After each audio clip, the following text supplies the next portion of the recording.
All right, let's talk about Education 2.0. Today, we're going to break down the playbook for e-learning, what really makes it work and what makes it fall flat. Let's dive in.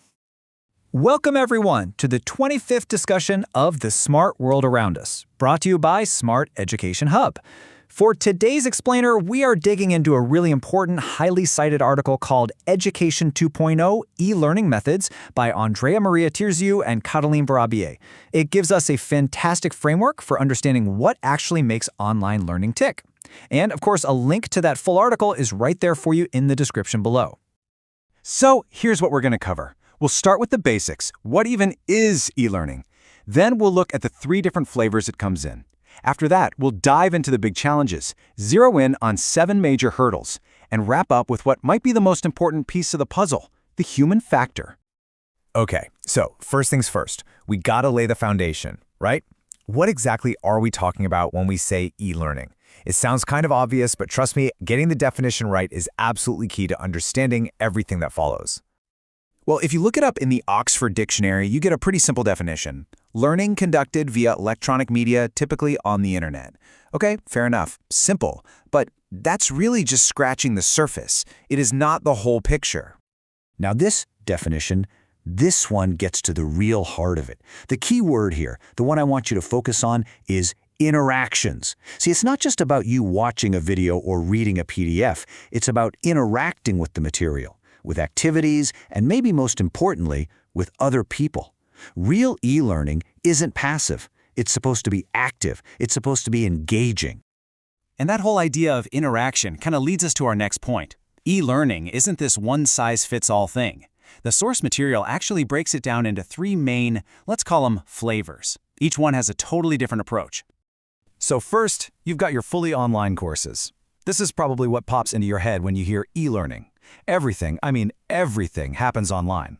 Lectures, homework, discussions, all of it. You never have to show up in person. Then you have what are called supplemented courses. And honestly, this is probably the most common type out there. You've got your regular, traditional classroom, right?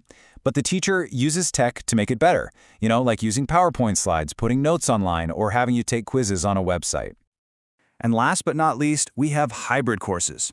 These try to give you the best of both worlds. It's a mix. You'll have some classes in person, but then other sessions are replaced with online activities.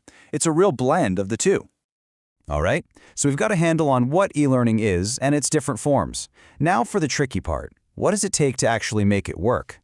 Because let me tell you, it is way more complicated than just pointing a camera at a teacher and hitting record. And that brings us to the million-dollar question, right? What's the secret sauce? What makes one online course a huge success while another one just fails miserably? Well, the answer isn't simple. It's actually really complex. Whoa, okay. Now, don't panic and try to read every single word on this chart. That is not the point. The point is just to look at the sheer scope of it. The researchers found eight different categories that all play a role. We're talking about the student, the teacher, the tech, the school itself, even broader societal stuff. It's all connected. And inside those 8 categories, get this, a whopping 36 different factors. Yep, 36. Any one of these things can make or break the learning experience. It really drives home the point that you can't just fix one thing. Success in e-learning means you have to get this whole complex system working together. Okay, 36 factors. That is a lot to think about. I get it. But here's the good news. When you look at all the research, the same handful of challenges keep popping up over and over again. So the paper really hones in on 7 major hurdles that are just critical to get right. And here they are. We've got support, flexibility, the actual teaching and learning activities, access, academic confidence, localization, and finally, attitudes. Now, we're not going to break down all 7, but let's dive deep into 3 of the really big ones. First up, access. And look, this sounds super obvious, right? But it's so much more than just, do you have a computer? We're talking about the quality of your internet. Is it reliable? Is the bandwidth good enough? Because if a student can't stream a video lecture or join a live call, their ability to learn is just completely shot. Okay, next up, flexibility. This is like the classic promise of e-learning, isn't it? That whole mantra of learning anyone, anytime, anywhere. But what does that actually mean?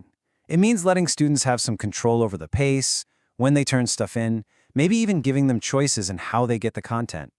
And the research is clear. When you do this right, you get better results. Period. And this one is so important. Support. Learning online shouldn't feel like you're on a deserted island. Having a real support system in place, we're talking contact with the teacher, help from other staff, even a reliable IT help desk. That stuff is proven to boost learning and help more students pass.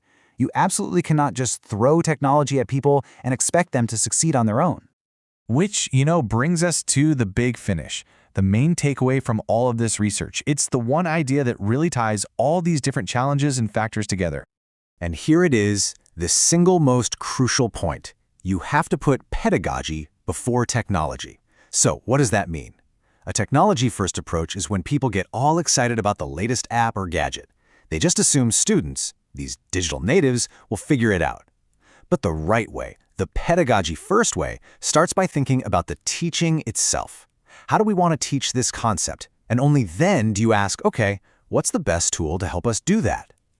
At the end of the day, it all boils down to communication. I mean, think about the term ICT, Information and Communication Technologies. That C, the communication part, is everything. Great e-learning isn't about just dumping information on people. It's about finding effective ways to communicate ideas, concepts, and knowledge. So I'll leave you with this final question to chew on.